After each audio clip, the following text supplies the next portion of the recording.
Hi everyone, here's the Book Chemist once again, and today I'd like to recommend Crook Manifesto, Colson Whitehead's second book in his Harlem trilogy, and the sequel to Harlem Shuffle from last year. I'd like to recommend it to anybody looking for a thrilling, absorbing and gripping novel. Whitehead's writing style is really heady and inebriating. I find myself lingering on his sentences for minutes on end, and throughout the reading I went back at least a dozen times to the final paragraph in part 2, in the second section of the book, because it was just so beautiful, and so many of his sentences are truly beautiful, truly stunning. His writing style reminds me a lot of Michael Chabon's, Chabon being one of my very favorite writers, because it's always really funny, sometimes laugh out loud funny, but it's also wistful at the same time, and both of their styles, it conveys in a way that feels very natural, very wise, but never preachy. It still manages to convey the inescapable, ineffable puzzlement one has, the sense of wonder we encounter before life's little moments of beauty, and especially before life's many little cruelties. Crook Manifesto is peopled by truly compelling characters with really three-dimensional personalities. This isn't a book peopled by good guys versus bad guys. Everybody in the book is bad, everybody in the book is a crook in one way or another.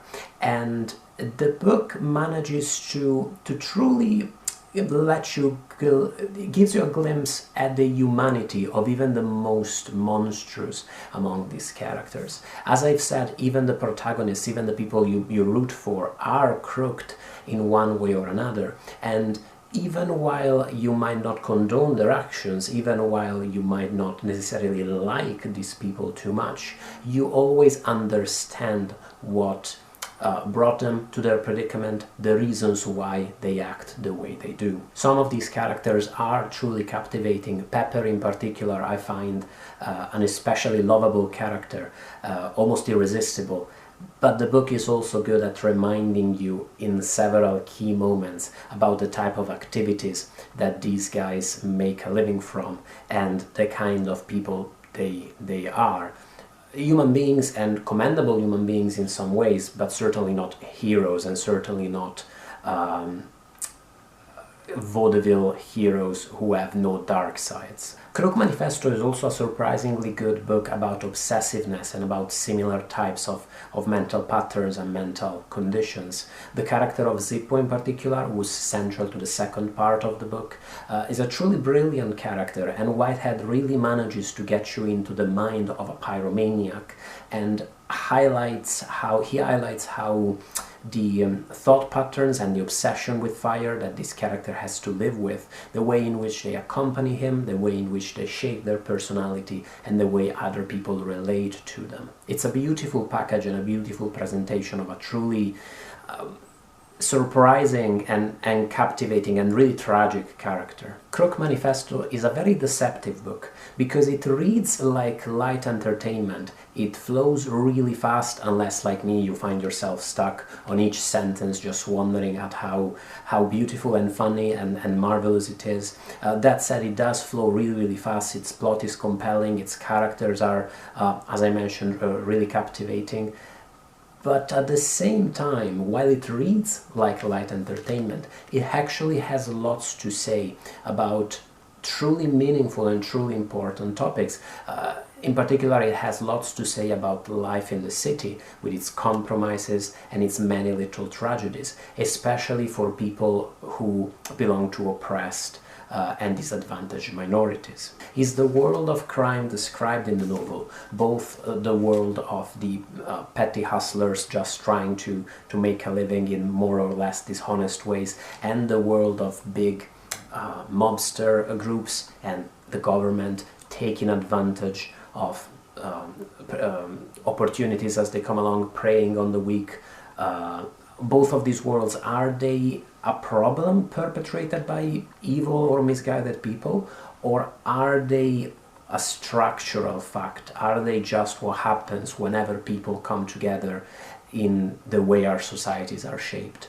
That's one of the central questions of the book, and Carney, the protagonist, definitely seems to endorse the latter idea, especially toward the end of the book.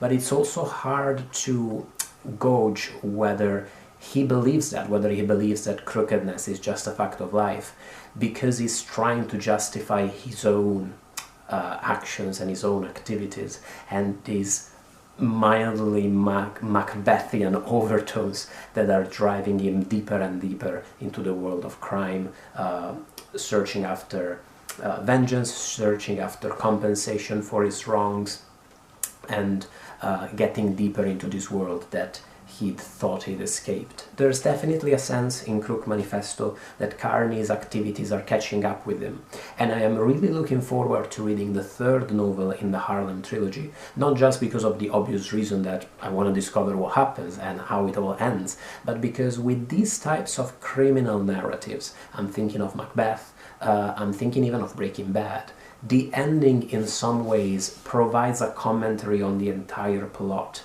and rounds off the broader parable that you've been reading about crime and all the human sins and the human urges and the human situations that crime stories talk about. Stories of greed, stories of redemption, stories of pride and overreaching. And I really look forward to seeing what angle Whitehead chooses to present this story and to round off his story and his trilogy. As a final note, Crook Manifesto is an excellent city novel. It's set almost entirely in Harlem and talks about the city in a way that's truly beautiful, truly paints a picture, not just of what the city looks like, but what it feels like living there. The sense of danger that accompanies you as you walk down certain streets at a certain time of day, the type of food that the neighborhood is eating, the type of urban legends that accrue around certain businesses, certain restaurants. City writing, I find, is really difficult. Even some writers who set all of their novels in cities or even in a specific city very often just don't talk about the city. They just leave it to the reader to paint up their own picture of what the city is like, but not Whitehead. And Whitehead also doesn't do the opposite thing, which is indulging too much in topographical details or in architectural details. He provides a bit of both, but in a way that really draws you in and really paints a picture in your mind of what the Harlem he's describing looks and feels like.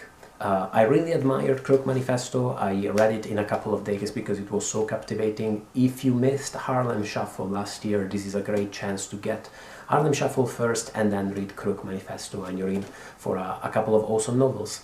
I really look forward to hearing what you thought of the book. Thanks so much to the people at Fleet for my review copy of the novel, and thank you for watching the video, and bye everybody.